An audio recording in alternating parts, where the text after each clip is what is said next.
আজ Sunday special আমাদের বাড়িতে স্পেশাল আইটেম হচ্ছে কাতলা মাছের মুড়োর কালিয়া, যেটা দেখতে হয়েছে এইরকম সুন্দর লাল লাল ঝাল ঝাল রক রকম একদম মুড়োর কালিয়া। চলুন তাহলে আজকে আপনাদের সাথে শেয়ার করি মুড়োর কালিয়ার রেসিপি, মানে যেভাবে আমাদের বাড়িতে রান্না করে মা। তো প্রথমে কাতলা মাছের মুড়োগুলোকে ভালোভাবে ভেজে নেওয়া হয়েছে একদম কড়কড়ে করে, আর আরেক দিকে ডুমো ডুমো করে আলু কেটে রাখা হয়। কাতলা মাছের মুড়োর কালিয়া শুধুমাত্র কিন্তু মুড়ো দিয়ে হয় না, এটার মধ্যে আমাদের বাড়িতে মাছের পিসও দেওয়া থাকে। তো এবার মুড়ো এবং মাছগুলো ভালো করে কড়কড়ে করে ভেজে নেওয়ার পর সেই তেলে দেওয়া হয়েছে গোটা গরম মশলা, আর তারপর দেওয়া হয়েছে আগে থেকে কেটে ধুয়ে পরিষ্কার করে রাখা আলুগুলোকে। এখন সামান্য পরিমাণে লবণ দিয়ে দিতে হবে আন্দাজ মতন, দিয়ে ভালো করে আলুগুলো ভেজে নেওয়ার পালা।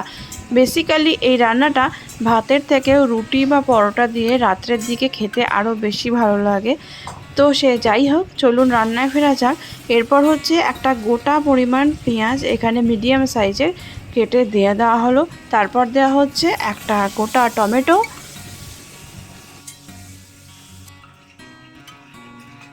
এবার ছোট ছোট রসুন হলে দুটো রসুন, আর মিডিয়াম সাইজের রসুন হলে একটা গোটা রসুনকে এখানে ভালো করে নোড়ার সাহায্যে থেঁতো করে সেই রসুনটাকে দিয়ে দেওয়া হবে। আমরা এখানে রসুনের খোসা ছাড়াচ্ছি না, রসুনের খোসাটা মুখে পড়লে খেতে বেশ সুন্দর লাগে, সেই জন্য টমেটো, রসুন, পেঁয়াজ, আলু এখন ভালো করে ভেজে নেওয়ার পালা। আর এই করতে করতে মা এখানে দিয়ে দিচ্ছে সব রেগুলারের মশলাগুলো, যেমন হচ্ছে হলুদ গুঁড়ো, লঙ্কা গুঁড়ো, এখানে হচ্ছে আদার গুঁড়ো, তার সাথে হচ্ছে ধনে গুঁড়ো, আর হচ্ছে জিরে গুঁড়ো। যেহেতু এটা মুড়োর কালিয়া হবে তাই ঝালটা একটু বেশি দেওয়া হচ্ছে, আর সামান্য পরিমাণে জল দেওয়া হচ্ছে জাস্ট মশলাটাকে ভালো করে কষিয়ে নেওয়ার জন্য। মশলা কষানোর পর যখন এরকম সুন্দর তেল ছাড়তে শুরু করবে আর তার সাথে এরকম সুন্দর একটা লাল কালার এসে যাবে, ঠিক সেই সময়তে দিয়ে দেওয়া হচ্ছে টক দই। টক দইটা এখানে খুব গুরুত্বপূর্ণ একটা ভূমিকা পালন করে, আর তার সাথে দেওয়া হচ্ছে পরিমাণ মতন জল। ব্যাস, এবার ভালো করে আলুগুলোকে সিদ্ধ হতে দেওয়ার পালা। আর এখানে শুধু আলু নয়, আলুর সাথে হচ্ছে মাছ এবং তার সাথে ভেজে রাখা মুড়োগুলোকেও একসাথে ঝোলে ডুবিয়ে দেওয়া হচ্ছে। এখানে ভেজে রাখা মাছগুলোর যে তেলটা সেটাও কিন্তু লাস্টে অ্যাড করে রাখা হবে।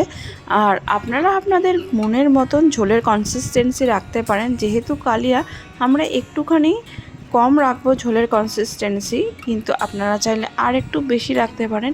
এবার মোটামুটি এগুলোকে ভালো করে 3 থেকে 4 মিনিট সুসিদ্ধ হতে দিতে হবে, যাতে করে আলু এবং মাছ দুটোর মধ্যে খুব সুন্দর ঝোলটা ঢুকে যায়।